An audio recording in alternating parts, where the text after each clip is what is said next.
हम लोग श्रीमद् भागवतम के दूसरे स्कंद के 10वें अध्याय के 10वें श्लोक को देख रहे हैं और आज इसके ऊपर दूसरा दिन है। हम लोगों ने सुना था कि जो लिंक बताया गया था कि आश्रय तत्व का वर्णन करके और आदिदेव, आदिभूत और अध्यात्म इनकी परस्पर निर्भरता को दिखा करके और ये दिखा कर कि भगवान इन सभी के आश्रय हैं, भगवान के आश्रयत्व को सूचित किया, आश्रय के गुण को सूचित किया गया। अब यहाँ पे श्रीधर स्वामी पाद कह रहे हैं और चक्रवर्ती पाद ने भी कहा कि जिस प्रश्न का उत्तर देने की प्रतिज्ञा सुखदेव गोस्वामी ने करी थी परीक्षित महाराज के, कि आपने पूछा कि विराट पुरुष से जगत की उत्पत्ति कैसे होती है, उसका उत्तर देना प्रारंभ कर रहे हैं। लेकिन जीव गोस्वामी जी एक और लिंक देते हैं और वो कहते हैं कि देखो, भगवान श्री कृष्ण जो आश्रय तत्व हैं वह न सिर्फ तीनों अधिभूत, अधिदेव और आध्यात्मिक आश्रय, अपितु वह भगवान महाविष्णु के भी आश्रय है।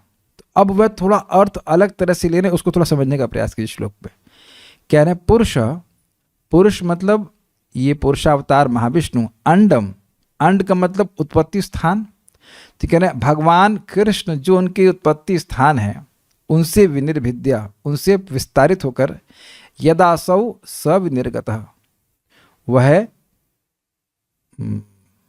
यह असौ मतलब यह भगवान, ये महाविष्णु, स असौ यदा, जब स असौ यह महाविष्णु जब विनिर्गतः मतलब उनसे बाहर निकले, अलग होकर के बाहर निकले, तो आत्मनो अयनम अन्विच्छन, स्वयं के अयन को, स्वयं के शयन को, अन्विच्छन मतलब इच्छा करी कि मैं ब्रह्मांड में सोऊं, अपोस्राक्षा शुचि शुचि, उन्होंने जल की रचना करी हर ब्रह्मांड के अंदर। समझ में? थोड़ा अर्थ उन्होंने अलग तरह से लिया है, ये दिखा रहा है कि भगवान श्री कृष्ण महाविष्णु के भी आश्रय। लेकिन उत्पत्ति स्थान से अर्थ यह नहीं लेना चाहिए कि भगवान महाविष्णु की उत्पत्ति हुई है, वह भगवान कृष्ण से विस्तारित हुए, ये अर्थ है। शाश्वत रूप से विद्यमान हैं लेकिन फिर भी वह कृष्ण के विस्तार हैं। तो मेरे पीछे बोलिए, पुरुषो अंडम विनिर्भिद्य यदा सौ स विनिर्गतः, पुरुषो अंडम विनिर्भिद्य यदा सौ स विनिर्गतः, आत्मनो यनम अन्विच्छन् अपोस्राक्षिच शुचिः शुचिः, आत्मनो यनमन्विच्छन् अपोस्राक्षित् शुचिः शुचिः, पुरुषो अंडम विनिर्भिद्य यदा सौ स विनिर्गतः, पुरुषो अंडम विनिर्भिद्य यदा सौ स विनिर्गतः, आत्मनो यनम अन्विच्छन् अपोस्राक्षात् शुचिः शुचिः, आत्मनो यनमन्विच्छन् अपोस्राक्षित् शुचिः शुचिः, पुरुषो अंडम विनिर्भिद्य यदा सौ स विनिर्गतः, पुरुषो अंडम विनिर्भिद्य यदा सौ स विनिर्गतः, आत्मनो यननम अन्विच्छन् अपोस्राक्षात् शुचिः शुचिः, आत्मनो यनमन्विच्छन् अपोस्राक्षित् शुचिः शुचिः, पुरुषो अंडम विनिर्भिद्य यदा सौ स विनिर्गतः, पुरुषो अंडम विनिर्भिद्य यदा सौ स विनिर्गतः, आत्मनो यनम अन्विच्छन् अपोस्राक्षित् शुचिः शुचिः, आत्मनो यनमन्विच्छन् अपोस्राक्षित् शुचिः शुचिः। I am super surprised. Rajesh Kamble Prabhu may be like 6 years old और वो अकेले बैठ के भागवत सुन रहे हैं। Are you 6 years old Rishabh? Sorry not Rajesh, ने ऋषभ कांबले, ऋषभ तो भगवान के अवतार का नाम है, नाम के अनुरूप कार्य भी कर रहे लग रहा है। तो this is amazing. I would love to put this devotee on spotlight. See such a small boy, may be amazing. आप अकेले कैसे पढ़ रहे हैं? बच्चा अगर भगवान माता के साथ बैठ के सुने तब तो समझ में आता है, वो भी अकेले, वो भी तिलक लगा के। This is amazing. क्या श्लोक है वो? पुण्यर बिना तु श्रवण इच्छा न उत्पद्यते इत्यर्थ। उम्मीद है कि इनकी माँ ने यह नहीं बोला कि क्लास सुनोगे तो तुमको रसगुल्ला खिलाऊंगी। We have no idea what is the motivation, लेकिन इतना छोटा बच्चा अगर भागवत सुन रहा है, दिस इज अमेजिंग। ओके, तो शुरू करते हैं।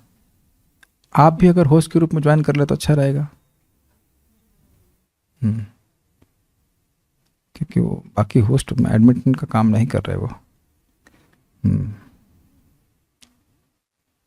विभिन्न ब्रह्मांडों को, मैं अनुवाद बार पढ़ता हूँ, विभिन्न ब्रह्मांडों को पृथक करके विराट स्वरूप भगवान महाविष्णु जो प्रथम पुरुष अवतार के प्रकट होने के स्थान कारनार्नव से बाहर आए थे, सृजित दिव्य जल गर्भोदक में शयन करने की इच्छा से उन विभिन्न ब्रह्मांडों में प्रविष्ट हुए। मैं जस्ट रिकैप कर रहा हूँ। भगवान कृष्ण के विस्तार हुए महाविष्णु से के रोमकूपों से अनेक ब्रह्मांड उत्पन्न हुए। उन ब्रह्मांडों में गर्भोदक्षा विष्णु के रूप में भगवान प्रवेश करते हैं और वहाँ पे आप देख सकते हैं यहाँ जल है, गर्भोदक्षा विष्णु। तो ये गर्भ जल स्वयं इनके शरीर से ही प्रकट हुआ है और यही बात यहाँ पे बोली जा रही है। अब हम लोग क्रम संदर्भ पढ़ते हैं। कहाँ था? एक बात मुझे बहुत रुचिकर लगी थी जो मैं फिर से बताऊंगा कि बार बार यहाँ सृष्टि तत्व की बात क्यों आती है, आत्म तत्व की बात क्यों आती है। क्योंकि जो जीव भगवान का शुद्ध भक्त है, जो नित्य शुद्ध भक्त हो गया है, यह नित्य मुक्त जीव है, उनके लिए भगवान की लीला आस्वादनीय है। लेकिन जो हम जैसे लोग हैं अब ना, जो मतलब जो भोगों में पड़े हुए हैं, भोगा विषयानंद की शैया पे सोए हुए जीवों को जगाने के लिए ये आत्म तत्व की व्याख्या करना बहुत जरूरी। अरे भैया तुम देह नहीं हो। मैं जितनी बार सोचता हूँ कि मैं सुनता हूँ, सोचता तो कम हूँ, जितनी बार सुनता हूँ प्रभुपाद के प्रवचन में कि देह नहीं हूँ, अरे हमेशा बड़ा अच्छा लगता। अच्छा, अरे हम तो सोच रहे थे कि भोग के बिना हम चल ही नहीं पाएंगे।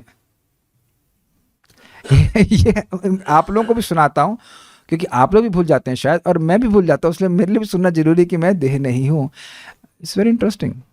माया इसी तरह से बार बार हमारा अध्यात्म हमको अधिगत किया रहता है कि भाई कैसे भोग के बिना चलेगा, बड़ा मजा आएगा भोग करके, लेकिन वही दुख की योनि है। तो याद रखना हमारे लिए जरूरी है, उससे व्यक्ति फिर साधक अवस्था पहुँचता है। अब हम लोग क्रम संदर्भ के बारे में पढ़ते हैं। आश्रय तत्व स्वयं भगवान श्री कृष्ण की स्तुति के लिए उनके अंश पुरुष अवतार की शक्तियों का वर्णन किया गया है। बहुत सुंदर लिंक दिया गया है, बहुत सुंदर लिंक दिया गया है। मान लीजिए आप किसी व्यक्ति के शागिर्द समझते हैं, शागिर्द तबला, चेले को तो शागिर्द कहते हैं, शागिर्दगी कहते हैं इसको। तो मान लीजिए ये कोई भी व्यक्ति है जो अच्छा तबला बजा रहा है, तो उसने बजा, कहा बड़ा अच्छा बजाते, तो कहते नहीं नहीं नहीं ऐसे बोलते वो, हाँ उस्ताद हमारे ये है। तो जब चेला इतना अच्छा बजा रहा है तो अब चेले के प्रभाव को देख करके व्यक्ति समझेगा ना कि उस्ताद कितना अच्छा होगा, है ना। तो भगवान महाविष्णु के प्रभाव को बता करके भगवान कृष्ण की स्तुति कर रहे हैं। ये समझ में आ गया? भगवान, ये चीज ब्रह्मा जी भी बोल रहे हैं, विष्णुर महान स इह यस्य कला विशेष गोविंदमादि पुरुषम तमहम भजामि। जिन श्लोक भूल रहा हूं पूरी तरह से कैसे चलता है, लेकिन विष्णुर महान स इह यस्य कला विशेषो गोविंदमादि पुरुषम तमहम भजामि। ये जगत सारे ब्रह्मांड उनके जिनके रोमकूपों से उत्पन्न हुए हैं, वह भगवान महाविष्णु जिनके कला विशेष उन गोविंद, उन कृष्ण की मैं स्तुति करता हूं। आप सोचिए ना, भगवान महाविष्णु कितने महान हैं। हम लोग तो वो कल्पना भी नहीं कर सकते कि कितने महान हैं। जिनके रोमकूपों से अनेक अनेक ब्रह्मांड निकल रहे हैं, अब वो कितने बड़े और महान होंगे उसकी कल्पना कर सकते हैं? नहीं कर सकते।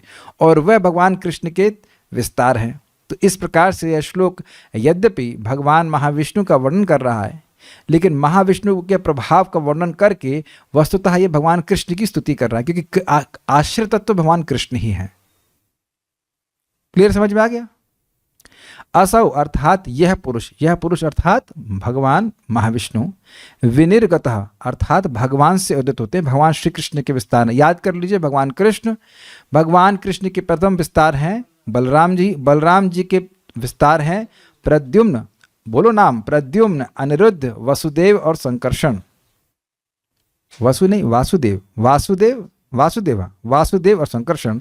फिर इन संकर्षण से द्वितीय चतुर्व्यूह प्रद्युम्न, अनिरुद्ध, वासुदेव और संकर्षण का विस्तार होता है, और संकर्षण से भगवान महाविष्णु का विस्तार होता है। तो एक्सपेंशन के एक्सपेंशन के एक्सपेंशन के एक्सपेंशन, एक्सपेंशन के एक्सपेंशन के एक्सपेंशन के एक्सपेंशन, ऐसे करके मैं ये नहीं कह रहा हूं कि पहले भगवान कृष्ण थे और उसके बाद बलराम जी आए, ये नहीं कहा जा रहा है। खाली ये कहा जा रहा है कि शाश्वत रूप से भगवान कृष्ण के विस्तार हैं बलराम जी।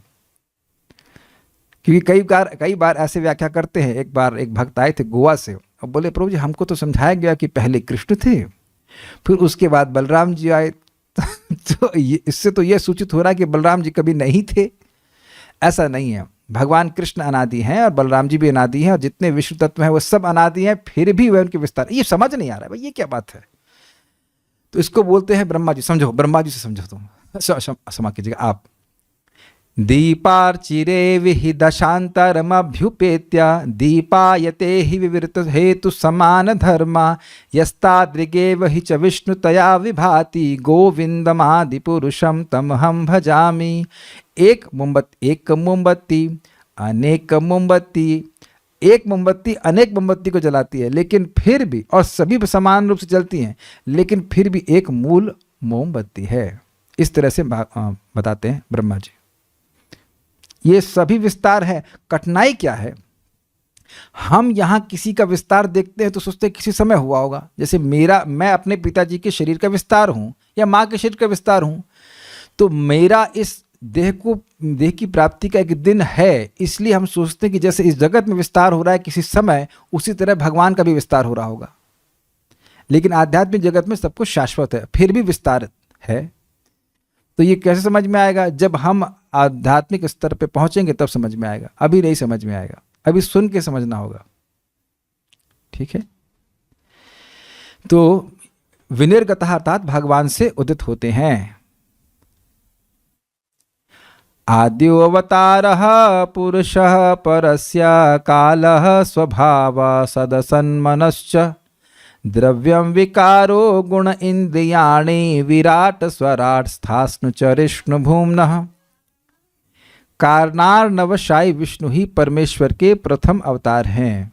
इस जगत के संबंध में अवतार वे नित्य काल, आकाश, कार्य कारण, मन, तत्वों, भौतिक अहंकार, प्रकृति के गुणों, इंद्रियों, भगवान के विराट रूप, गर्भोदकशाय विष्णु तथा समस्त चर एवं अचर जीवों के स्वामी हैं। श्रीमद् भागवत 2:6-42। व्याख्या तो इसकी आप वहीं सुन लीजिएगा। बात यहाँ पे ये कह रहे हैं कि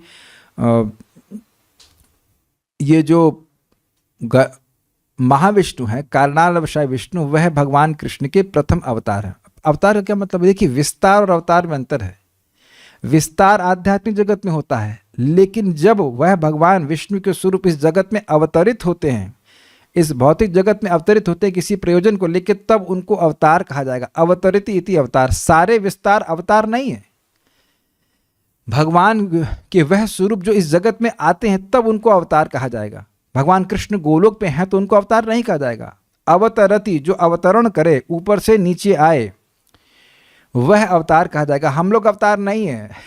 just in case you have some doubts, हम लोग फंसे हुए हैं। हम लोग लिफ्ट में आते हैं, खुलती कहाँ, अच्छा अब ये देह मिल गया। भगवान सीढ़ी से आते हैं आराम से, जहां चाहे वैसे। समझ में रहे हैं? अवतरति, भगवान स्वेच्छा से आते हैं। समझ में आ रहा है अवतार और विस्तार में अंतर? भगवान के अनेक अनंत विस्तार हैं आध्यात्मिक जगत में, वो सारे इस जगत में नहीं आते हैं। जब उनमें से कोई अवतार यहाँ आता है, अवतरति इति अवतार, जो अवतरण करे, तब उनको अवतार कहते हैं। तो क्योंकि भगवान विष्णु इस जगत के संबंध में अवतरित होते हैं। क्या मतलब, क्या भगवान विष्णु अवतार लेते? कौन सा अवतार किस ब्रह्मांड में आया? देखिए, भले ही वो ब्रह्मांड में नहीं आए, लेकिन वह भौतिक प्रकृति के संबंध में कार्य जरूर कर रहे हैं। सृष्टि करने वाले प्रथम अवतार कह लीजिए। भगवान के अन्य विष्णु स्वरूप सृष्टि नहीं कर रहे हैं। तो भगवान महाविष्णु ही का ही संबंध माया से है, एटलीस्ट नियामक और सामीप्य की दृष्टि से, समीपता से, और नियामक के रूप में वे संबंध करते हैं माया से। बाकी भगवान कृष्ण तो माया से संबंध करते ही नहीं, नियामक के रूप में भी नहीं और सामीप्य की दृष्टि से भी नहीं। वो तो गोलोक में विहार करते हैं।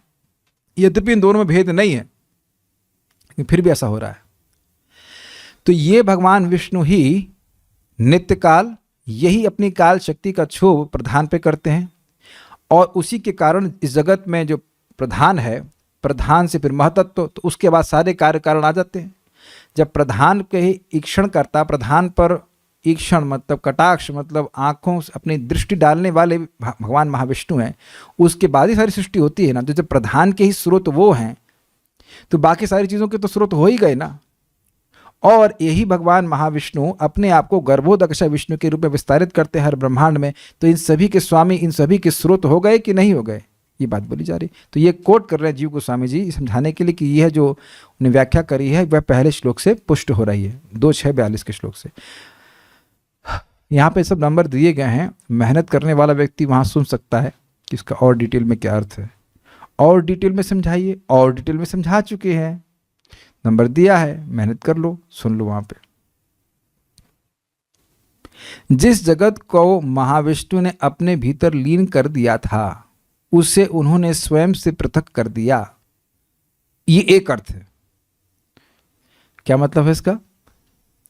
आप जानते हैं कि जब ब्रह्मा जी की परम आयु पूर्ण हो जाती है या जब भगवान विष्णु को सांस लेने का मन करता है कि अलग अलग बात है, नहीं ये एक ही बात है।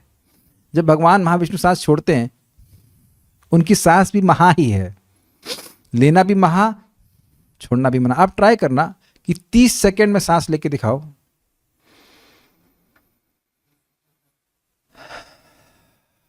बड़ा मुश्किल हो जाएगा। हम लोगों के लिए 30 सेकंड तक सांस लेना भी मुश्किल है, हम लोग जल्दी जल्दी सांस लेते हैं। और कहो कि 30 सेकंड तक, 1 मिनट तक छोड़ के दिखाओ धीरे धीरे, तो वह भी मुश्किल है। इसलिए हम लोग मिनी है, हम लोग महाविष्णु नहीं है, हम लोग मिनी आत्मा है, अणु आत्मा। माय डियर अणु आत्मा, मैं भी अणु, आप भी अणु। हम लोग कभी महा नहीं हो सकते हैं। ये बुर्जन प्रभु समझाते हैं, we all we can become is an insignificant servant and be happy with that. यद्यपि यार ये बात अलग खुल जाएगी, लेकिन बात हम खाली ये कह रहे हैं कि भगवान विष्णु जब सांस छोड़ते हैं तो सारे ब्रह्मांडों की सृष्टि हो जाती है। सुनिएगा ध्यान से, उसके बाद हर ब्रह्मांड में सांस लेने बोले तो अब हर ब्रह्मांड में वह गर्भोदकशा विष्णु के रूप में विस्तारित करते हैं। कितने समय के लिए? जब तक वो दोबारा सांस खींचते नहीं। और अब चक्रवर्ती बात समझा चुके हैं और देखते हैं कि ये तो स्थान अच्छा नहीं है, तो कुछ क्षणों के लिए ही वह ब्रह्मांड में प्रवेश करते हैं, फिर वहां से बाहर निकल जाते हैं और उतने में सारी सृष्टि हो जाती है। ब्रह्मा जी की पूरी आयु ऐसी है। यदि हम सोच रहे हैं कि हमारा जीवन महत्वपूर्ण है तो हमारी तो चुटकी भी नहीं बजेगी। ब्रह्मा जी कह रहे हैं कि शाश्वत जीवन में मेरी आयु कैसी है? एक फ्लैश की तरह। अग्नि का फ्लैश देखें, अग्नि का फ्लैश कहां देखें आप? बताओ, जल्दी से बताओ, जल्दी से बताओ। Lighter, yes. अब आप अगली बार लाइटर जलाएं तो जरूर ब्रह्मा जी का स्मरण करें कि जैसे एक स्पार्क होता है उतनी ही आयु है ब्रह्मा जी की आयु की पूर्णावधि शाश्वत समय में। इनके समय लग रहा है कि हमारा जीवन बहुत महत्वपूर्ण है या हम बहुत लंबे समय से भक्ति कर रहे हैं। अरे अभी तो स्पार्क भी नहीं निकला अभी तो स्पार्क भी नहीं निकला है। अरे 100 जन्म भी कुछ नहीं है, 1 जन्म की तो बात छोड़िए आप। हम खाली सब बात समझा रहे थे कि भगवान महाविष्णु की सांस कितनी लंबी है। तो जब भगवान महाविष्णु सांस अंदर लेते हैं तो सारे ब्रह्मांड सारे जीवों सहित उनमें प्रवेश कर जाते हैं, सब लीन हो जाता है। तो जिनको उन्होंने महाप्रलय से के समय लीन कर लिया था, अब उनको अपने से पृथक कर रहे हैं, उनको बाहर कर रहे हैं। विनिर्भिद्या, उसको भेद कर मतलब बाहर कर रहे हैं। समझ में आया? ठीक है। अथवा दूसरा अर्थ क्या है? अथवा उन्होंने स्वयं को भगवान श्री कृष्ण जो अंडम अर्थात उनके आविर्भाव स्थान है। अब मैं आपसे पूछूं कि अंडे का क्या मतलब होता है, जरा माइक पे बताइए। अंडे का क्या मतलब होता है? कठिन प्रश्न नहीं है, सामान्य प्रश्न पूछ रहा हूं। अंडे का क्या अर्थ होता है? अंडा मुर्गी का होता है जिसमें से बच्चा जन्म। बेसिकली अंडा मुर्गी का हो सकता है, किसी का, बाकी का अंडा नहीं होता है, मोर का अंडा नहीं होता है, लेकिन किसी का भी अंडा हो। अंडे का कहने का अर्थ है जन्म स्थान, तो इसलिए वहां पे अंड का अर्थ ले रहे हैं जन्म स्थान। तो जन्म स्थान का मतलब कहां से विस्तारित हुए? तो भगवान कृष्ण से विस्तारित हुए। तो भगवान श्री कृष्ण से विस्तारित होकर उन श्री भगवान से विनिर्भिद्या अर्थात विलग कर लिया, अपने को अलग कर लिया, यानी विस्तारित हो गए। भगवान श्री कृष्ण से, तथा विनिर्गता अर्थात बाहर आ गए। उन्होंने जल आदि सभी तत्वों की सृष्टि की तथा इस सृष्टि में पृथ्वी भी सम्मिलित है। अब बड़ा एक दो अर्थ आ गए। एक अर्थ था कि भाई ब्रह्मांडों को सृष्टि करके उसमें प्रवेश कर गए और वहां जल की सृष्टि करी। लेकिन दूसरा और अर्थ बढ़िया आ रहा है कि भगवान श्री कृष्ण जो अंडम अर्थात भगवान महाविष्णु के जन्म स्थान है, उससे विनिर्विद्या अपने को भगवान कृष्ण से अलग कर लें, अलग करके विनिर्गत वो बाहर आए और उन्होंने कारणानव जल की सृष्टि कर ली। कारणानव जल भी तो पवित्र है और सृष्टि करी, मतलब जल की सृष्टि करी। उसका मतलब जल का मतलब जल के उपलक्षण से अन्य तत्वों की भी सृष्टि करी, यानी पृथ्वी की भी सृष्टि करी, आकाश की भी सृष्टि करी, यह कह रहे हैं। दूसरे अर्थ में आप ये समझेंगे कि भगवान महाविष्णु भगवान कृष्ण से आए और उन्होंने अपने को अलग किया और उसके बाद कारणानव जल की सृष्टि करी, और उसी जल की सृष्टि नहीं करी, पृथ्वी आदि तत्वों की भी सृष्टि करी। और पहला अर्थ ये था कि भगवान महाविष्णु ने ब्रह्मांडों को अपने से बाहर करके अपने से अलग किया और बाहर किया। पहले अपने में लीन किया था और अंदर ले लिया था, अब अपने से अलग किया और बाहर निकाला और उसके बाद उनमें प्रवेश कर गए और वहां पे जल की सृष्टि करी ताकि वो अपने वहां पे शयन कर सके गर्भोदकशा विष्णु के रूप में। तो ये दो अर्थ हैं। पढ़ना भी जरूरी होता है, पढ़ेंगे तो समझ में आएगा। सारी बात सुन करके समझ में आने में कठिनाई होगी, फिर भी क्या पूछिए। अब हम और नहीं समझाएंगे, आपको पढ़ना पड़ेगा, पढ़कर समझ में आएगा।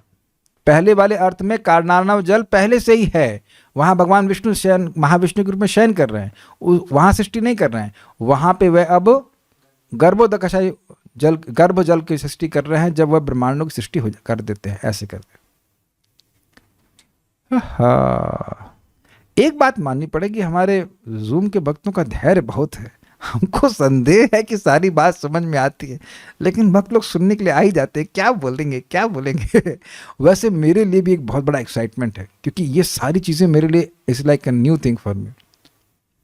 और एक अमेजिंग बात आपको और बताऊं कि एक साल क्या 2-3 महीने बाद मुझे भूल जाता है कि मैंने क्या पढ़ा था, तो दोबारा पढ़ाऊंगा तो फिर लगे वाह ये तो बहुत अच्छी बात है। अभी गीता पढ़ा रहा हूँ ना, तो कल की अरे वाह तो बड़ा अच्छी बात है, ऐसा बिल्कुल गायब हो जाता है, शास्त्र पूरा गायब हो जाता है। अब नहीं पढ़ेंगे बहुत दिन तो गायब हो जाएगा, फिर पढ़ेंगे तो वाह तो बहुत अच्छा है, ये तो बहुत अच्छा है। तो ये पवित्र करता है, इसलिए सुनना चाहिए, धीरे धीरे बातें समझ में भी आ जाएंगी। तात्पर्य, जीवात्माओं तथा सभी प्राणियों के स्वतंत्र स्रोत परमात्मा स्वरूप परमेश्वर का विश्लेषण करने के पश्चात श्रील सुखदेव गोस्वामी अब भगवत भक्ति की अनिवार्यता बता रहे हैं, जो समस्त जीवात्माओं का एकमात्र धर्म है। ये क्या बताया, पिछले श्लोकों में बताया ना, आध्यात्म, अधिभूत और अधिदैव, ये तीनों परस्पर एक दूसरे पर निर्भर हैं, लेकिन परमात्मा उन सभी के नियामक है, उनसे अलग है। अब उसके बाद कह रहे हैं कि सभी भगवत भक्ति सभी जीवों के लिए अनिवार्य है। क्योंकि भगवान श्री कृष्ण की भक्ति के बिना व्यक्ति मोक्ष मतलब भगवान के धाम की प्राप्ति नहीं कर सकता है। भगवान श्री कृष्ण तथा उनके अंश और अंशांश एक दूसरे से अभिन्न हैं और इस प्रकार इनमें से प्रत्येक स्वतंत्र है। थोड़ा ये समझने का प्रयास कीजिए।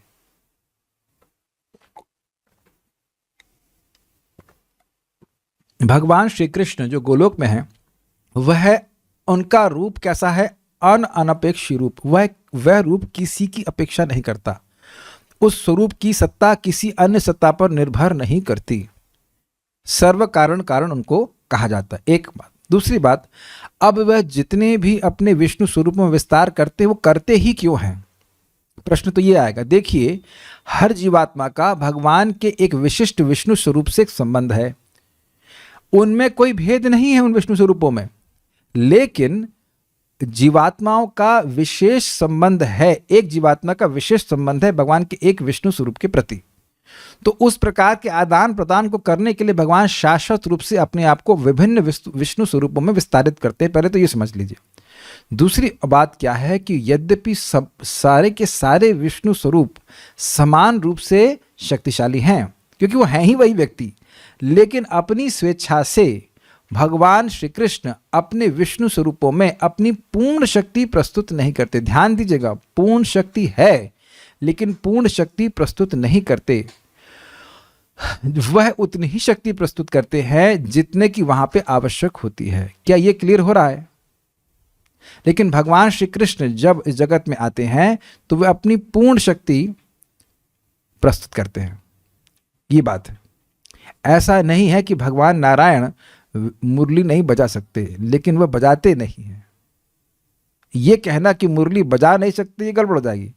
बजाना आता है उनको, लेकिन बजाते नहीं है। वह भाव को, उनको, वह रस को डिस्टर्ब करेगा। वैकुंठ में अगर भगवान नारायण डांस करने लग जाएं या वो मुरली बजने लग जाए तो लोगों को लगेगा ये क्या हो गया, ये क्या मूड है। वहाँ के भाव को डिस्टर्बेंस हो जाएगा। इसलिए भगवान थोड़ा सीरियस मूड में रहते हैं। सीरियस का मतलब ये नहीं मुस्कुराते नहीं है, लेकिन एक मतलब मर्यादा में रहते हैं भगवान। लेकिन गोलोक में तो देखेंगे उधर और बहुत इशारा करेंगे उधर, ऐसे करके रहता है। नाचते गाते, कथा गानम नाट्यम गमनम इत्यादि, तो रस की दृष्टि से उत्कृष्टता है। लेकिन भेद नहीं देखना चाहिए। ये नहीं कहना चाहिए कि भगवान नारायण का नाम या भगवान कृष्ण के नाम में भेद है, फिर ये अपराध हो जाएगा। ठीक है, ओके। और ये भी सभी के सभी स्वराट है, यह किसी पे आश्रित नहीं है।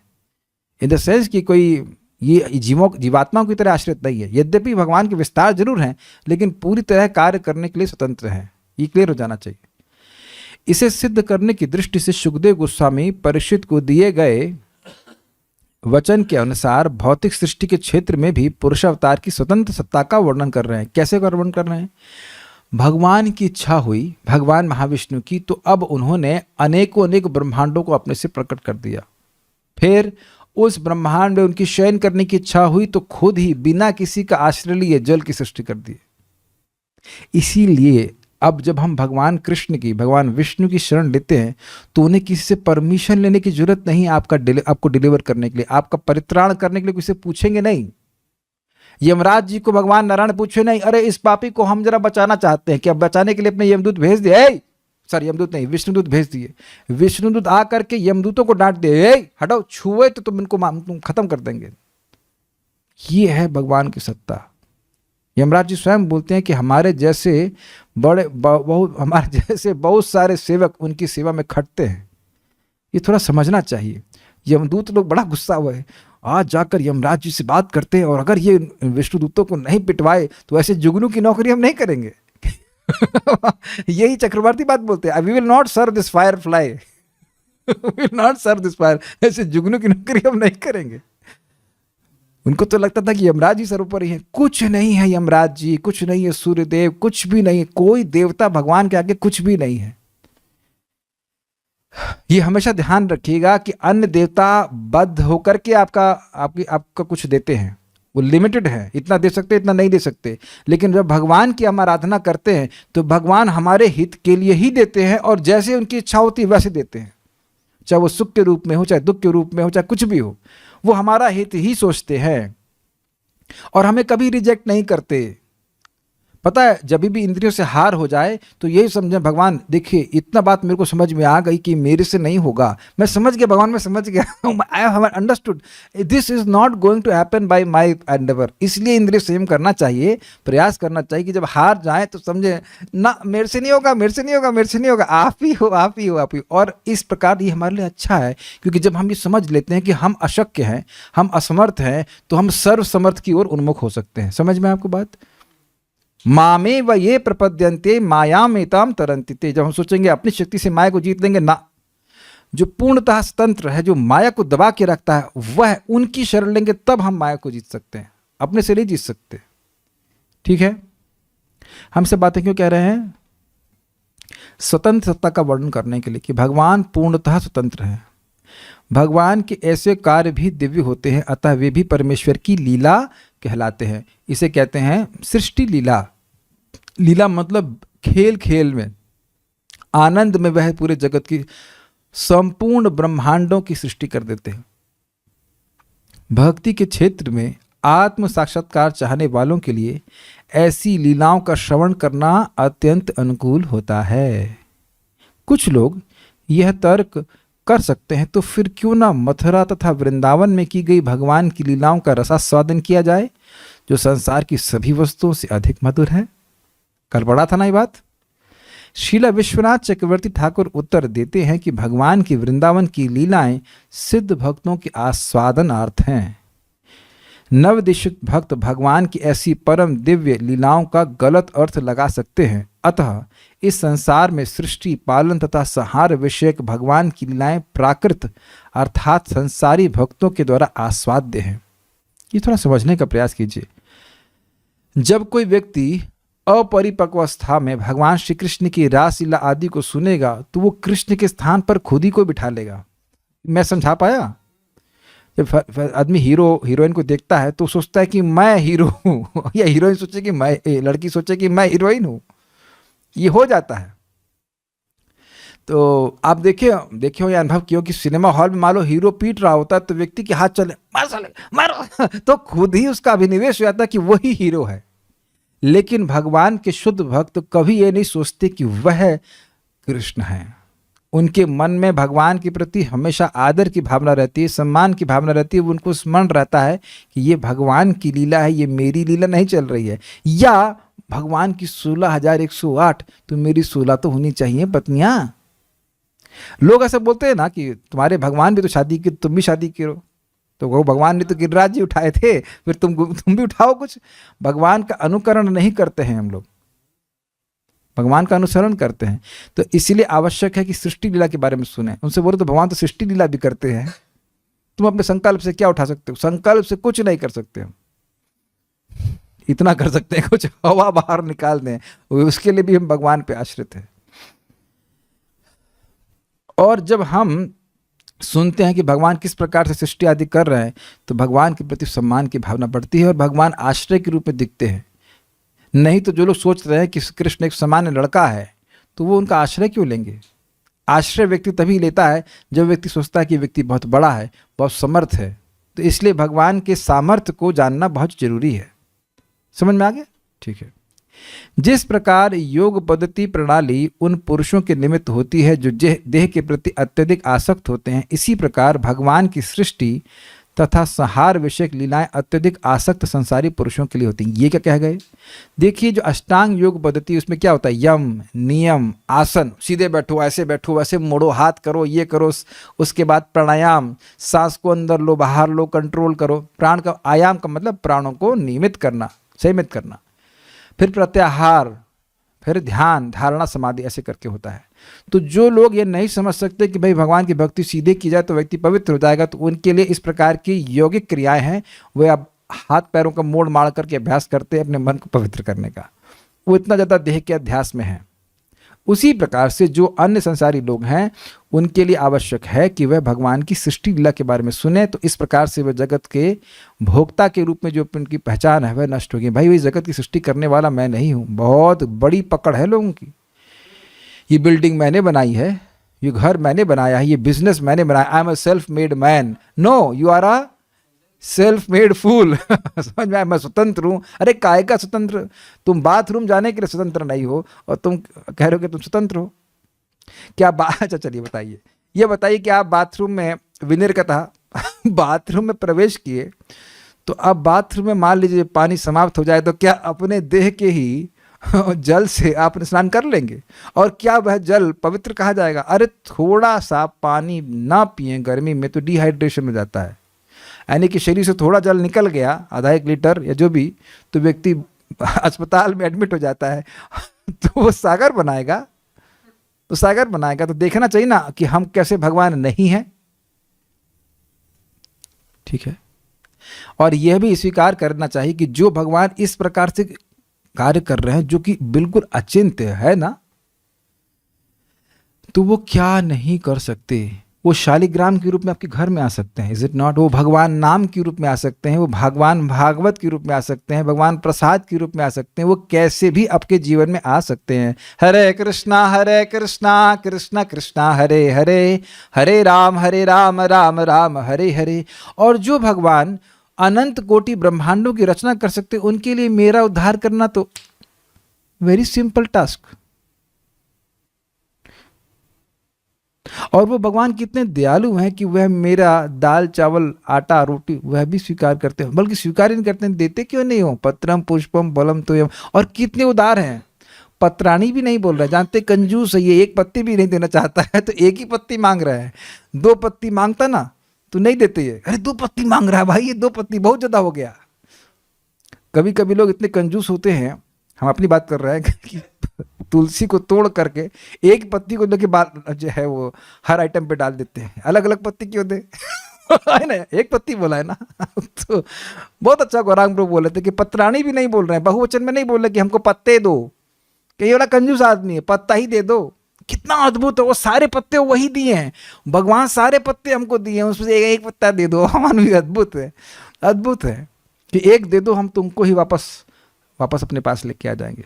बेसिकली ये भी अद्भुत बात है कि इतने बड़े भगवान हैं फिर भी he wants my love, not our love, मैं आवर नहीं बोल रहा हूँ, माई लव, योर लव।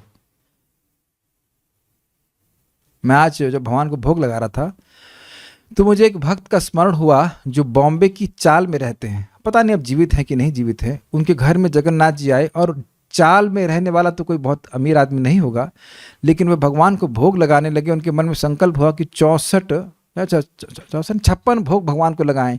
तो पता नहीं क्या व्यवस्था हो जाती है, वो प्रतिदिन भगवान को 56 भोग लगाते हैं। जो व्यक्ति चाल में रह रहा है, ये कैसे हो सकता है? लेकिन भगवान व्यवस्था कर देते हैं, कोई लेके आ जाता है, कुछ वस्तु आ जाती है, लगाते हैं। उसमें पढ़ा था हमने बैक टू गॉडहेड मैगजीन में, आश्चर्यचकित हो गया था। तो भगवान के पास अनंत शक्ति है, यह व्यक्ति को समझना चाहिए। ये सब बातें सुनने से भगवान में विश्वास बढ़ता है। अतः ऐसे संसारी पुरुषों को विधि निर्माता भगवान के विषय में ज्ञान कराने के लिए शरीर तथा ब्रह्मांड के कार्यों को सम्मिलित कर लिया जाता है। मतलब ये किस प्रकार सृष्टि हो रही है वह व्यक्ति समझे। विज्ञानी लोग भौतिक विधि के अनेक पारिभाषिक शब्दों द्वारा भौतिक कार्यों की व्याख्या करते हैं, किंतु ये अंधे विज्ञानी विधि निर्माता भगवान को भूल जाते हैं। समझ में आया? ये आप लोग उतना नहीं समझ पाएंगे।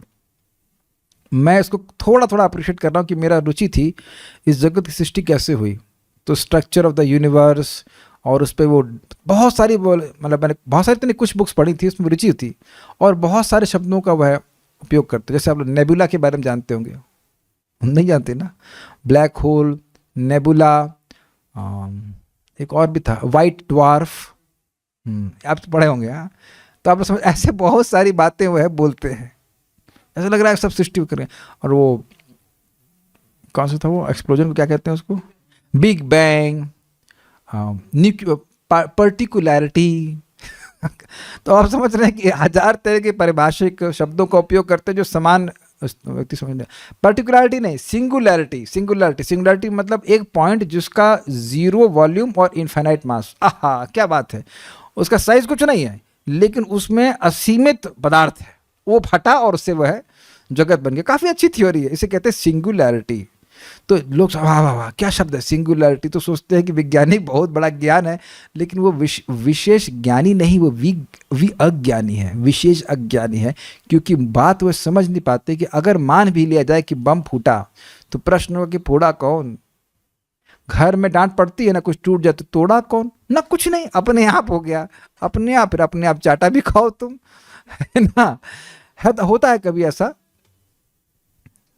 आप लोग बम फोड़ फोड़ करके कुकिंग करते हैं, ऐसा होता नहीं है, नहीं होता ना? कभी ऐसा हुआ है आप मेरे संग से, कभी कभी हुआ कुकिंग में कि लाइटर ऑन नहीं किए? एक दो बार हुआ, हमने कहा पानी क्यों गर्म नहीं हो रहा, देखा कि इसमें इग्नाइट ही नहीं किए। तो रोज दाल पकाने के लिए इग्नाइट आपको करना पड़ता है ना, चेतन व्यक्ति को, कि अपने आप ही उस इग्नाइटर आ गया और वो इग्नाइट हो गया। इतनी अकल इन लोगों के पास नहीं है कि भाई भगवान सृष्टि करने वाले हैं, तो क्यों उन बातों को स्वीकार किया जाए, उन लोगों की बातों को? और वो केवल थ्योरी दे रहे हैं, उन्हें कुछ पता नहीं है। श्रीमद् भागवत विधि निर्माता का संकेत करता है। जन्मादस्य यतोन्वयादितरतस् चार्थेष्वभिज्ञः स्वराट। स्वराट मतलब स्वतंत्र है, सर्वतंत्र स्वतंत्र, वो एक व्यक्ति है। तेने ब्रह्म हृदयादि कवये मुह्यन्ति यत् सूरयः, उनके द्वारा ब्रह्मा जी को ज्ञान दिया गया। किसका? वेद का ज्ञान दिया गया। आदि कवि ब्रह्मा जी को ब्रह्म अर्थात वेद का ज्ञान दिया गया, जिस ज्ञान के संबंध में देवता भी मोहित हो जाते हैं। तो व्यक्ति का निर्माण वर्णन हो रहा है, किसी सिंगुलरिटी का वर्णन नहीं हो रहा है, सिंगुलर पर्सन का वर्णन हो रहा है। सिंगुलरिटी का वर्णन नहीं हो रहा है, सिंगुलर कृष्ण का वर्णन हो रहा है। जब सिंगुलर ही स्वीकार करना है तो क्यों नहीं भगवान को स्वीकार किया जाए। और यह बताइए कि सिंगुलरिटी को स्वीकार करके होगा क्या? बात तो दोनों जगह माननी पड़ेगी, सिंगुलरिटी या सिंगुलर कृष्ण। तो अच्छा है ना कि शास्त्र की बात मानी जाए जो कि सही है। हमारी मान्यता पर देखिए, जो सच्चाई है, जो सत्य है, वो हमारी मान्यता पर निर्भर नहीं करता है। लेकिन बुद्धिमान व्यक्ति क्यों एक साइंटिस्ट पे विश्वास करेगा? वो साइंटिस्ट तो खुद ही अपने बारे में नहीं जानता ना। मैसाचुसेट्स इंस्टीट्यूट ऑफ टेक्नोलॉजी विश्व का सबसे बड़ा संस्थान है। प्रभुपाद पूछे यहाँ आत्मा का कौन सा डिपार्टमेंट है? कहते कोई डिपार्टमेंट नहीं है। तो यानी कि सारे वैज्ञानिक अपने को ही नहीं जानते। तो ब्रह्मांड के बारे में क्या बोल रहे हो? पहले तुम अपना नाम बोलो, बाप का नाम नहीं जानते, मतलब भगवान का। तो तुम अपने को नहीं जानते तो तुम भगवान के बारे में, ब्रह्मांड के बारे में क्या बताओगे? बताइए। तो आप कहेंगे आप भी तो नहीं जानते। हाँ जी, हम नहीं जानते, इसीलिए शास्त्र की बात स्वीकार कर रहे हैं। कि मैं मूर्ख हूं तो कम से कम शास्त्र की बात तो स्वीकार करूं। Is it not? तो श्रीमद् भागवतम विधि निर्माता का संकेत करता है। और इस स्पष्ट जगत में कोई भी वस्तु आप देख रहे हैं, सोचते हैं कि इसके पीछे कोई व्यक्ति है जो बनाने वाला है। इतना सिंपल सा लॉजिक वैज्ञानिक नहीं समझ पाते।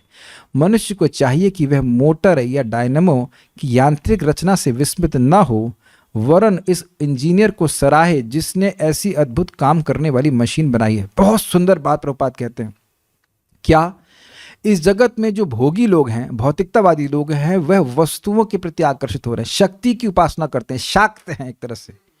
लेकिन भगवान के भक्त शक्ति को देख करके उसके पीछे जो शक्तिमान है उसकी उपासना करते हैं। देखते वो भी शक्ति को ही है, लेकिन वह उसको भोगने की बजाय भगवान का स्मरण करते हैं। ओह कितना सुंदर मौसमी है, इसे मैं कृष्ण को दूंगा। देखो भगवान ने क्या व्यवस्था करी है, इसका रैपर उसी में चिपका हुआ है, रैपर उसी के संग उग गया। अलग से भगवान को लगा नहीं, ये नहीं कि भगवान टॉफी की तरह एक एक रैपर मोड़ रहे हैं, उसी में चिपका दिए। टमाटर को देखो कैसे सील करके दिए, कहीं कोई जॉइंट नहीं। बताइए टमाटर का जॉइंट है? नहीं है। और कितने टमाटर है?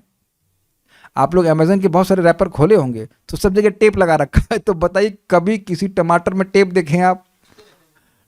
विचार कीजिए, टेप लगा लगा करके। ओके टेस्टेड का स्टिकर तो भगवान इंसान लगाता है, भगवान तो नहीं चिपका रहे उसमें कहीं। कितना भगवान की अद्भुत सृष्टि है बताइए। आजकल ऑटोमेशन बड़ा जोर दिया जा रहा है कि सब कुछ ऑटोमेटिक हो। तो बताइए भगवान ऑटोमेटिक में फैक्ट्री नहीं लगा रखे हैं पेड़ों के रूप में, ऑटोमेटिक ही उसमें सब टमाटो निकलते रहता है। तो वहां पे उसको आश्चर्य को नहीं स्वीकार करते कि देखो कितने आश्चर्य रूप चीज़ों से हो रहा है, भगवान की व्यवस्था से हो रहा है कि नहीं? ठीक है। एक भक्त तथा अभक्त का यही अंतर है। भक्तगण सदैव भौतिक नियमों के निर्देशक भगवान की प्रशंसा करते हैं। भगवद गीता 9:10 में भौतिक प्रकृति के विषय में भगवान का निर्देश इस प्रकार है। मयाध्यक्षेण प्रकृति सूयते सचराचरम हेतुनानेन कौन्तेय जगदवि परिवर्तते। भौतिक नियमों से पूर्ण भौतिक प्रकृति मेरे विभिन्न शक्तियों में से एक है, अतः यह ना तो स्वतंत्र है ना निरुद्देश है। क्योंकि मैं दिव्य रूप से सर्वशक्तिमान हूँ, अतः प्रकृति पर मेरे दृष्टि डालने से ही प्रकृति के नियम इतने अद्भुत ढंग से चल रहे हैं। इसलिए भौतिक नियमों की क्रिया प्रतिक्रिया चलती रहती है और इस जगत का बारंबार सृजन पालन तथा संहार होता रहता है। बड़ी सुंदर बात है। देखिए इस जगत में आप सभी लोगों ने कुछ नियम पढ़े होंगे, जैसे कि ग्रेविटेशनल फोर्स का नियम G(m1m2/r²। लेकिन व्यक्ति यह नहीं सोचता है कि ये नियम बनाया कौन। इस जगत में जब आपको बोल दिया जाए कहीं भाई यहां आपको प्रवेश का अधिकार नहीं है, तो आप क्या बोलेंगे? अगर थोड़ा सा भी अहंकार है, कौन बोला? तो नियम इम्पर्सनल होते हैं, लेकिन उस इम्पर्सनल समझते हैं ना, उसके पीछे एक व्यक्ति होता है। मैं इससे बिल्कुल रिलेट कर पा रहा हूं क्योंकि मुझे फिजिक्स बहुत पसंद थी और ये चैप्टर बड़ा अच्छे लगते थे, ग्रेविटेशनल फोर्स वाला। Gm1m2/r²। लेकिन यह मेरे मन में कभी नहीं आया कि ये Gm1m2/r² is equal to F force. ये फोर्स की सृष्टि कौन किया? और इसको भगवान गीता में कहते हैं गामा विषय च भूतानि धारयाम अहम ओजसा। मैं सारे ब्रह्मा प्लैनेट्स में, ग्रहों में प्रवेश करके अपने ओज से उनको धारण करता हूं। जैसे आप देखो कंकड़ है मान लीजिए, तो कंकड़ आप अपने हाथ में पकड़ेंगे तो वो रहेंगे, छोड़ देंगे तो गिर जाएंगे। सारे ब्रह्मांड, पूरे ब्रह्मांड में कितने ग्रह अपने कक्षा में हैं तो वह किसी शक्ति से टिके हुए हैं, तो वह शक्ति आर्बिट नहीं है, आर्बिट्ररी नहीं है, उसके नियामक है भगवान। प्रभुपाद समझाते संकर्षण भगवान की शक्ति ही गुरुत्वाकर्षण शक्ति है। इसको साइंटिस्ट नहीं समझ सकते, कभी नहीं समझ सकते। ये सुन करके व्यक्ति समझता है और बिल्कुल सही समझ रहा है, बिल्कुल सही समझ रहा है ना विचार नहीं बात। दूसरी बात प्रभुपाद यहाँ पे कह रहे हैं, समझा रहे हैं, कह रहे हैं कि भगवान प्रकृति पे दृष्टि डालते हैं। ये भगवान महाविष्णु के रूप में भगवान श्री कृष्ण करते हैं, और जब वह प्रकृति पे ईक्षण करते हैं तब वह जागृत अवस्था में कार्य करती है। जैसे ये ग्लास रखा ही रहेगा, अगर मैं उसे उठाऊंगा नहीं तो ये रखा ही रहेगा, ये जड़ है।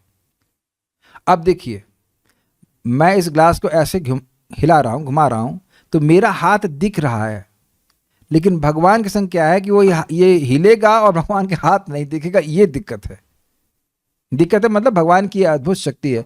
स्वाभाविक की ज्ञान बल क्रिया, भगवान की ज्ञान बल और क्रिया शक्ति स्वाभाविक है। पहली बात उसका अर्थ यह है कि वह उन्हें किसी से लेना नहीं पड़ता है। दूसरा, उनकी इच्छा मात्र सब कुछ हो जाता है।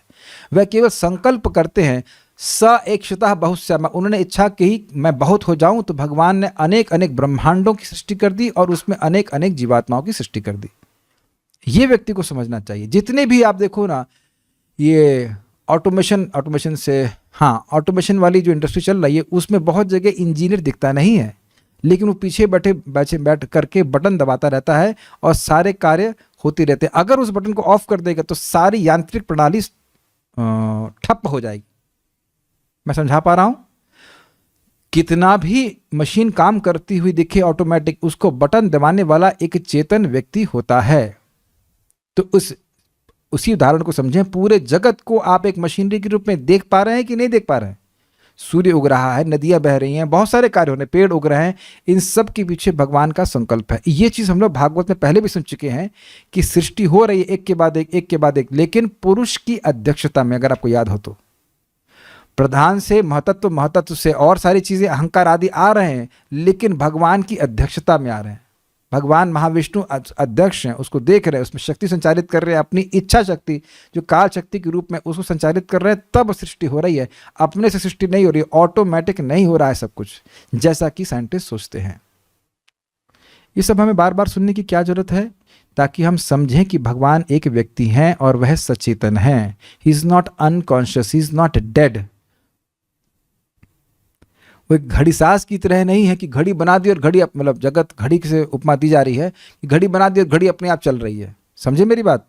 घड़ी साज ने घड़ी बना दी, अब उसमें बैटरी लगा दी, घड़ी चल रही है अपने आप, बार बार चल रही है। लेकिन ऐसे नहीं है, जगत में भगवान का हस्तक्षेप है। अंडांतरस्त परमाणु चयांतरस्तम, हर स्थिति परमाणु तक भगवान की अध्यक्षता में है, नियम में।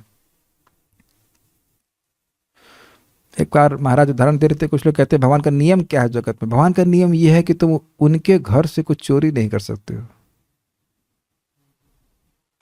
है ना। दूसरा नियम यह है, जहां गंगा जी हैं वहीं गंगा जी हैं, जहां हिमालय है वहीं पे हिमालय, कितना भी ढोलो हिमालय वहीं रहेगा, जहां सागर है वहीं सागर है, कितना पानी निकालोगे? यह है भगवान का नियम, कंट्रोल। किंतु जो अल्प ज्ञानी हैं वे मनुष्य शरीर की रचना तथा इस ब्रह्मांड के भीतर भौतिक नियमों का अध्ययन करके अचंभित होते हैं और मूर्खतावश ईश्वर के अस्तित्व को यह मानकर नकारते हैं कि भौतिक नियम स्वतंत्र हैं और उन पर कोई परा भौतिक नियंत्रण नहीं है। ऐसी मूर्खता का उत्तर भगवद गीता में निम्न शब्दों में मिलता है। समझ में आए? वो कहते हैं कि कोई ईश्वर नहीं है। भगवान गीता में कुछ कहते हैं, जगदाहुर अनईश्वरम, ये जगत अनईश्वर है, इसका कोई नियामक नहीं है। और अपने वाले क्या कहते हैं? ईश्वरो अहम, अहम भोगी, मैं ईश्वर हूं, मैं भोगी हूं। कोई ईश्वर आए, हाँ कुछ पाप आप नहीं लगता, किसी को बोलो कि भाई मुर्गा मत खाओ, बड़ा पाप लगा, अरे कुछ नहीं, कोई देखने वाला, किसने देखा है, किसने देखा है। अब तू अपना मुर्गा स्वरूप देखेगा तब तेरे को समझ में आएगा। बोलते हैं कि नहीं ऐसा? ये दिक्कत है। और भक्त लोगों का विश्वास होता है कि भाई ये कार्य करने से तो भगवान अप्रसन्न होंगे, ये कार्य करने से भगवान प्रसन्न होंगे, उनको विश्वास रहता है भगवत गीता को सुन करके। तो इस संबंध भगवान कहते हैं कि लोग मुझे स्वतंत्र स्वराट के रूप में नहीं जानते हैं और इस कारण से मेरा भजन नहीं करते। अवजानन्ति माम मूढ़ा मानुषीम तनुमाश्रितम परम भावम जानन्तो मम भूत महेश्वरम। अवजानन्ति माम मूढ़ा, जो मूढ़ हैं, जो बेवकूफ़ हैं, पीएचडी हो सकता है उनके पास, लेकिन जो मूर्ख हैं वह मुझको नहीं जानते। क्यों? तो कह रहे हैं मानुष्यम तनुमाश्रितम, वह सोचते हैं कि मैं मनुष्य के तन का, शरीर का आश्रय लेता हूं। तो क्या ऐसा आप नहीं करते हैं? क्या आप शरीर का आश्रय नहीं लेते मनुष्य का? ना, परम भावम अजानन, तो मेरे परम भाव को नहीं जानते। भाव का मतलब सत्ता, और परम मतलब प्रकृति के परे, दिव्य या परम का अर्थ सर्वश्रेष्ठ। भगवान श्री कृष्ण सर्वोपरि हैं, उनसे परे कुछ भी नहीं है, वह भी नहीं जानते। मम भूत महेश्वर, मैं सभी भूतों का मतलब पंच महाभूत आदि का महा ईश्वर हूं, ये अर्थ है। तो भगवान को, कृष्ण को ऐसे कौन जानता है? नहीं जानता। हमारे घर के सामने एक माता जी रहती हैं, बड़े प्रेम से बोल रही थी, हम सब जानते हैं। अच्छा, तुलसी जी का विवाह हुआ था जलंधर से, फिर जलंधर को मारा था भगवान विष्णु, हम सब जानते हैं। मैंने कहा हाँ अच्छी बात है, लेकिन मैंने कहा कि क्यों जानती हैं माता जी? क्योंकि सुनती है। ये बात पीएचडी किए हुए लोग नहीं जानते हैं। एक सामान्य माता जी भी सब जान सकती है अगर वह प्रामाणिक रूप से सुने। और यही बात भगवान गीता में कहते हैं, तेपि चांति तरंते व मृत्यु श्रुति परायण। जो श्रुति परायण है, जो भगवान के भक्तों से सुनने के उन्मुख होते हैं, वो घर बैठे ही सब कुछ जान लेते हैं। दुनिया की खबर सुनते हैं ना, घर बैठे ही ऐसे भागवत सुनिए, घर बैठे ही और भगवान के बारे में प्रमाणिक ज्ञान प्राप्त हो जाएगा। मेरे मनुष्य रूप में अवतरित होने पर मूढ़ मेरा उपहास करते हैं। वे मुझ परमेश्वर के दिव्य स्वभाव को नहीं जानते कि इन भगवान की शरण लेकर के बड़ी आसानी से व्यक्ति मृत्यु को पार कर जाएगा। मूढ़ लोग भगवान के दिव्य शरीर को अपने शरीर जैसा समझते हैं, अतः वे उन भगवान की अपार नियामक शक्ति के विषय में सोच नहीं पाते जो भौतिक नियमों के संचालन में दृश्य नहीं होते हैं। फिर से पढ़िए, अतः वे उन भगवान की अपार नियामक शक्ति के विषय में सोच नहीं पाते जो भौतिक नियमों के संचालन में दृश्य नहीं होते। वह इस जगत में संचालन देखते हैं, कंट्रोल देखते हैं, लेकिन मूर्ख होने के कारण यह स्वीकार नहीं कर पाते कि इसके पीछे नियामक है। जबकि किसी भी संचालन के पीछे किसी भी नियमन के पीछे एक नियामक होना ही चाहिए। क्या बोलेंगे, हाँ भैया कोई शक्ति है, प्रकृति कार्य कर रही है, तो प्रकृति तुम्हारी नानी है। उनको यह अंदाजा नहीं है कि वो है कौन।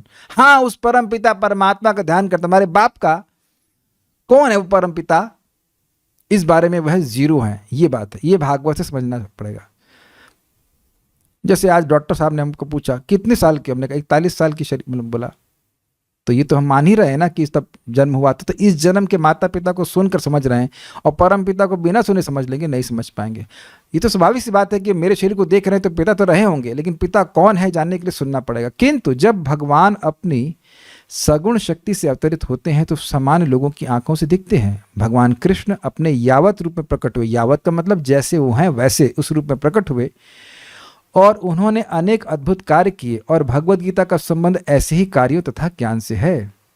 जन्म कर्म च मे दिव्यम एवं यो वेति तत्पतः त्यक्त्वा देहम पुनर्जन्म नैति मामेति सुअर्जुना। भगवान जब आते हैं तो धर्म की संस्थापना करने के लिए आते हैं, लेकिन लोग समझ नहीं पाते हैं।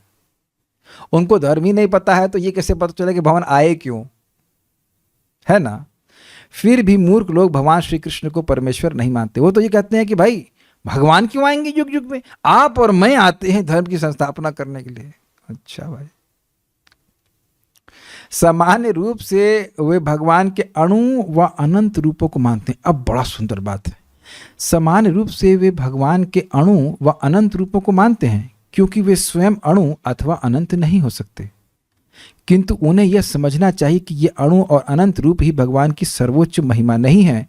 उनकी शक्ति का सबसे अद्भुत प्रदर्शन तब होता है जब अनंत भगवान हमारे बीच हमारे ही तरह प्रकट होते हैं, तो भी उनकी लीलाएं साधारण साधारण मनुष्यों से पृथक होती हैं। थोड़ा समझने का प्रयास कीजिए। क्या हम एक परमाणु में प्रवेश कर सकते हैं? ना। और क्या पूरा जगत की सृष्टि कर सकते हैं? ना। तो जब ऐसे वर्णन किया जाए कि परमात्मा, अच्छा हाँ वो तो परमात्मा तो भगवान होंगे, और बड़े बड़े वाले भगवान, उनके जगत सृष्टि करने वाले, हाँ वो भी भगवान होंगे, लेकिन कहें कि आपके और मेरे जो शरीर के साइज वाले भगवान, तब उन लोग को दिक्कत है। ना ना, वो तो इंसान है। समझ में आया बात? लोगों के लिए ये स्वीकार करना कि एक समान इंसान के शरीर के साइज वाला भगवान कृष्ण वो भगवान है, तुरंत तो सोचेंगे नहीं वह तो अर्जुन का मित्र था, वह तो क्षत्रिय का लड़का था, इस कारण से उनको भगवान कह के वह महिमा मंडित कर रहा है, वो मक्खन लगा रहा है।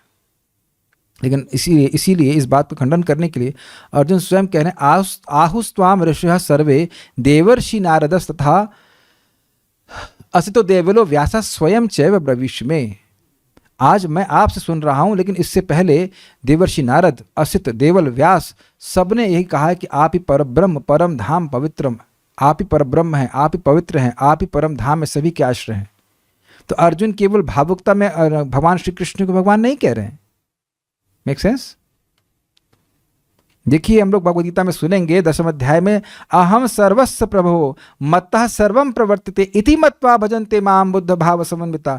कौन व्यक्ति भाव भक्ति को प्राप्त होता है? जो समझता है भगवान श्री कृष्ण से ही सब कुछ आया है, भगवान श्री कृष्ण ही परम सत्य है, यद्यपि वह मनुष्य रूप में दिख रहे हैं, उनकी अचिंत्य शक्ति है। Make sense to the devotees? तो भाव का आधार दिव्य ज्ञान है। बिना दिव्य ज्ञान के कि भगवान जगत के स्रोत हैं, भगवान कृष्ण जगत के स्रोत हैं, व्यक्ति उनके प्रति सच्चा भाव जागृत नहीं कर सकता है। उनके प्रति मनुष्य बुद्धि को त्यागना होगा। अगर भगवान कृष्ण के प्रति मनुष्य बुद्धि किसी के है तो भगवान के प्रति अपराध ही करेगा, भगवान के प्रति अपराध ही करेगा। हम चाहे कितने भी पतित हो, भगवान हम पतित हैं, आप जानते हो कि मैं पतित हूँ, आप मुझसे ज़्यादा जानते हो कि मैं पतित हूँ, और आपकी हेल्प के बिना मेरा उद्धार हो नहीं सकता। देखा ना, मैं फिर गया ना, लेकिन वो भगवान की ओर देख रहा है, वो मनुष्य की ओर नहीं देख रहा है। Make sense to devotees? लेकिन आप भगवान कृष्ण को मनुष्य मान लेंगे तो मर गए, खत्म, श्राद्ध करो। क्या भगवान का श्राद्ध करेंगे हम? भगवान अभी भी हैं हमेशा, और हमारे हृदय में भी हमारी सहायता करेंगे, उनकी तरफ हमें उन्मुख होना है। Make sense to the devotees? Yes. 7 वर्ष की आयु में गोवर्धन पर्वत को उठाना तथा अपनी तरुणावस्था में 16,000 पत्नी से विवाह करना, ये उनकी अपार शक्ति के कुछ उदाहरण हैं। पहला वाला तो कठिन है ही, लेकिन दूसरा वाला और कठिन है।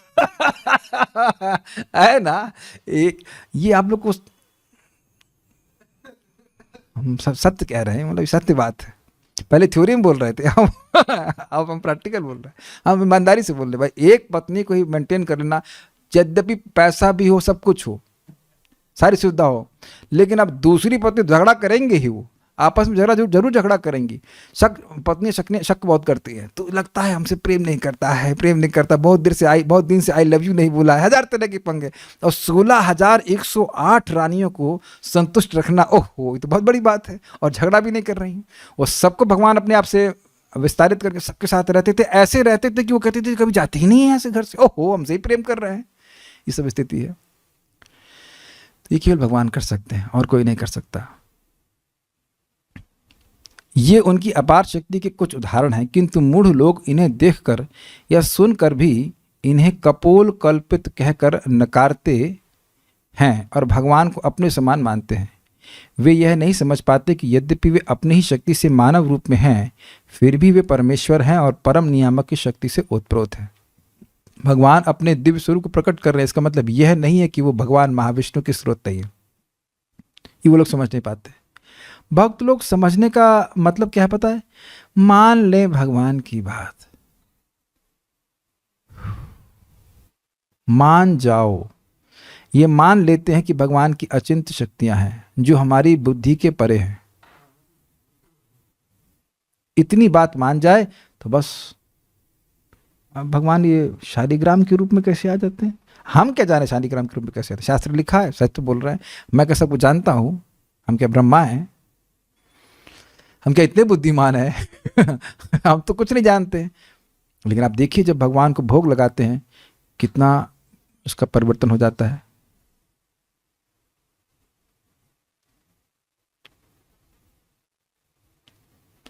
किंतु जब ऐसे मूढ़ जन श्रीमद् भगवद गीता अथवा श्रीमद् भागवत में दिए गए परम भगवान के संदेशों को शिष्य परंपरा द्वारा आत्मसमर्पण तथा श्रवण द्वारा प्राप्त करते हैं तो वे भी शुद्ध भक्तों की कृपा से भक्त बन जाते हैं। बारंबार प्रभुपाद परंपरा पे क्यों फोकस कर रहे हैं? क्योंकि परंपरा में ही सही सही ज्ञान व्यक्ति को प्राप्त हो सकता है, नहीं तो अटकलबाजी ही मिलेगी।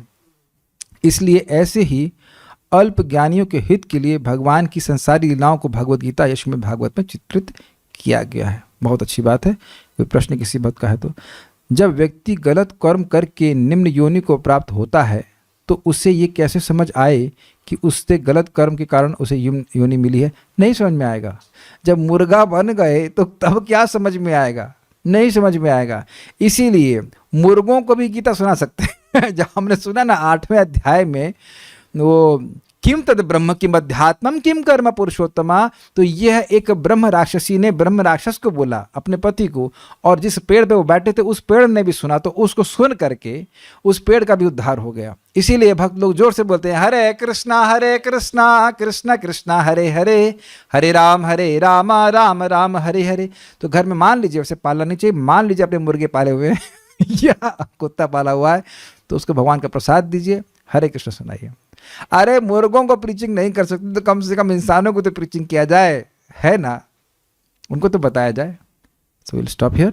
श्रीमद् भागवतम की जय, श्रील प्रभुपाद की जय, निताय गौर प्रेमानंदे।